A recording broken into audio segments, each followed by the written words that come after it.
Having two dads offered me the choice of contrasting points of view, one of a rich man and one of a poor man. I had two fathers, a rich one and a poor one. One was highly educated and intelligent. He had a Ph.D. and completed 4 years of undergraduate work in less than 2 years. He then went on to Stanford University, the University of Chicago, and Northwestern University to do his advanced studies, all on full financial scholarships. The other father never finished the 8th grade. Both men were successful in their careers, working hard all their lives. Both earned substantial incomes, yet one always struggled financially. The other would become one of the richest men in Hawaii.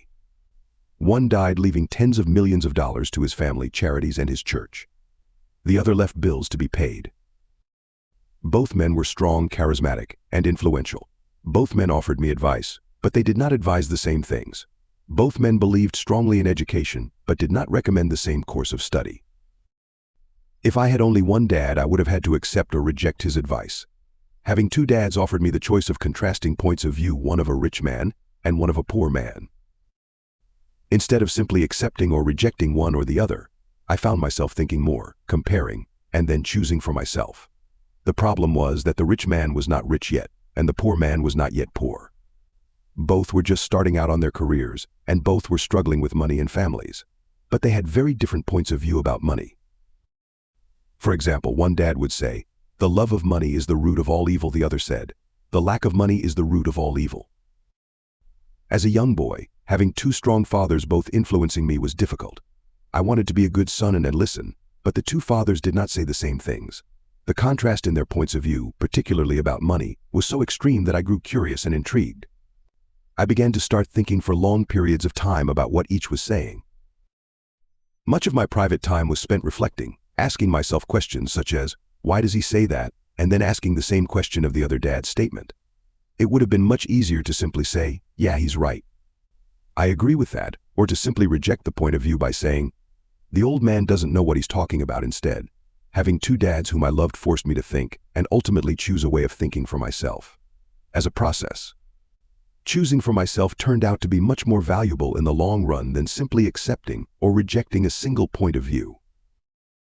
One of the reasons the rich get richer, the poor get poorer, and the middle class struggles in debt is that the subject of money is taught at home, not in school. Most of us learn about money from our parents. So what can poor parents tell their child about money? They simply say, stay in school and study hard. The child may graduate with excellent grades, but with a poor person's financial programming and mindset. Sadly, money is not taught in schools. Schools focus on scholastic and professional skills, but not on financial skills. This explains how smart bankers, doctors, and accountants who earned excellent grades may struggle financially all of their lives. Our staggering national debt is due in large part to highly educated politicians and government officials making financial decisions with little or no training in the subject of money. Today, I often wonder what will soon happen when we have millions of people who need financial and medical assistance. They will be dependent upon their families or the government for financial support. What will happen when Medicare and Social Security run out of money? How will a nation survive? If teaching children about money continues to be left to parents, most of whom will be, or already are, poor. Because I had two influential fathers, I learned from both of them. I had to think about each dad's advice, and in doing so, I gained valuable insight into the power and effect of one's thoughts on one's life. For example, one dad had a habit of saying, "I can't afford it." The other dad forbade those words to be used. He insisted I ask, "How can I afford it?" One is a statement, and the other is a question. One lets you off the hook, and the other forces you to think. My soon-to-be rich dad would explain that by automatically saying the words, "I can't afford it," your brain stops working. By asking the question, "How can I afford it?" your brain is put to work. He did not mean that you should buy everything you want. He was fanatical about exercising your mind, the most powerful computer in the world. He'd say, "My brain gets stronger every day because I exercise it. The stronger it gets, the more money I can make." He believed that automatically saying "I can't afford it" was a sign of mental laziness. Although both dads worked hard, I noticed that one dad had a habit of putting his brain to sleep when it came to finances, and the other had a habit of exercising his brain.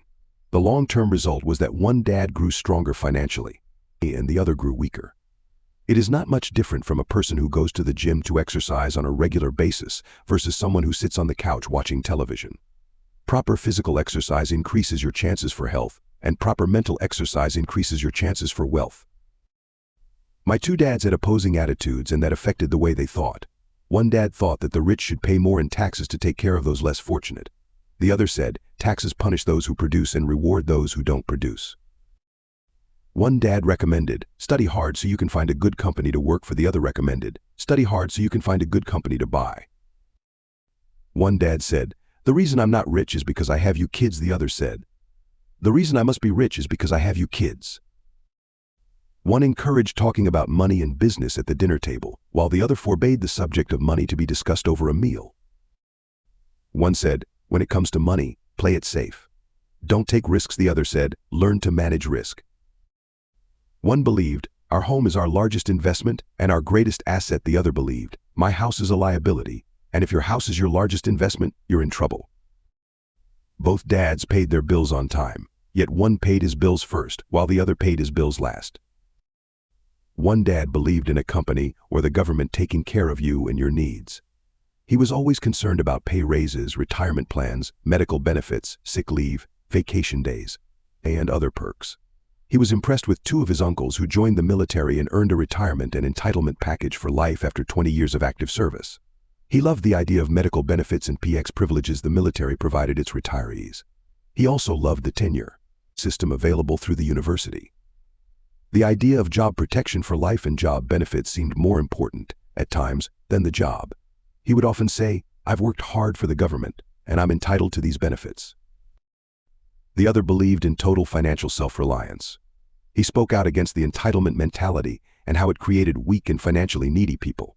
He was emphatic about being financially competent. One dad struggled to save a few dollars.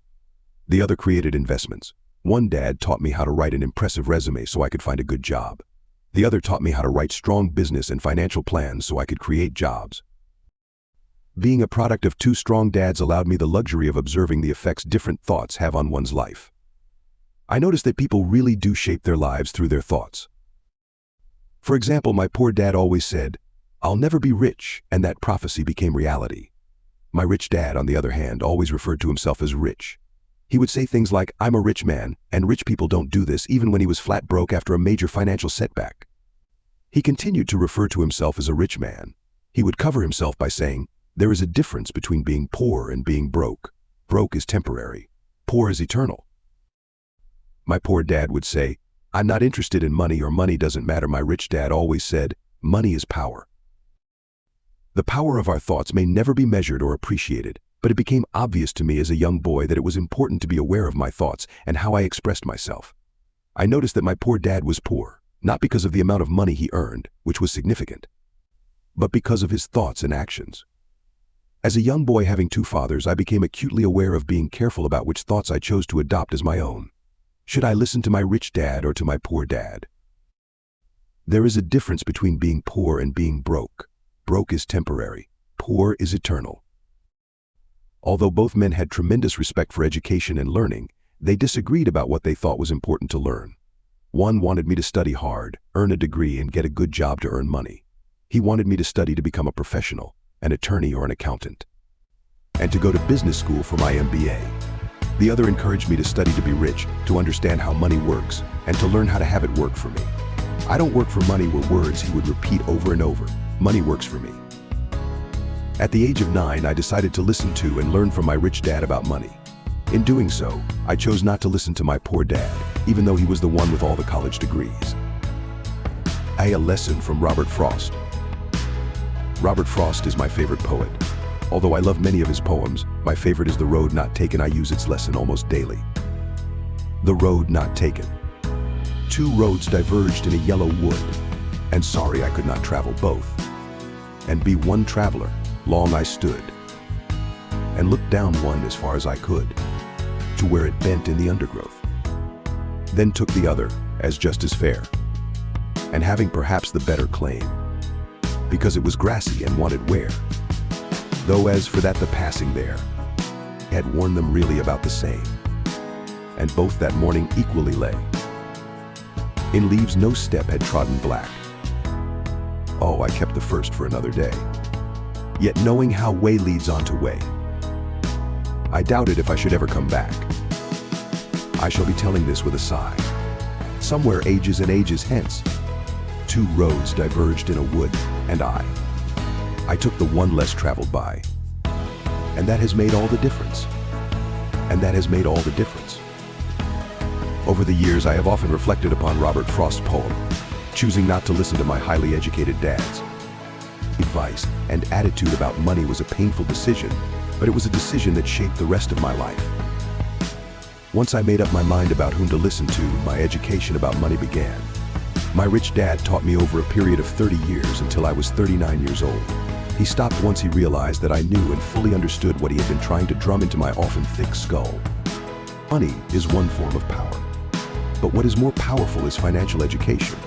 Money comes and goes, but if you have the education about how money works, you gain power over it and can begin building wealth. The reason positive thinking alone does not work is because most people went to school and never learned how money works, so they spend their lives working for money. Because I was only 9 years old when I started, the lessons my rich dad taught me were simple. And when it was all said and done, there were only 6 main lessons, repeated over 30 years. This book is about those 6 lessons, put as simply as possible. Just as simply as my rich dad put forth those lessons to me.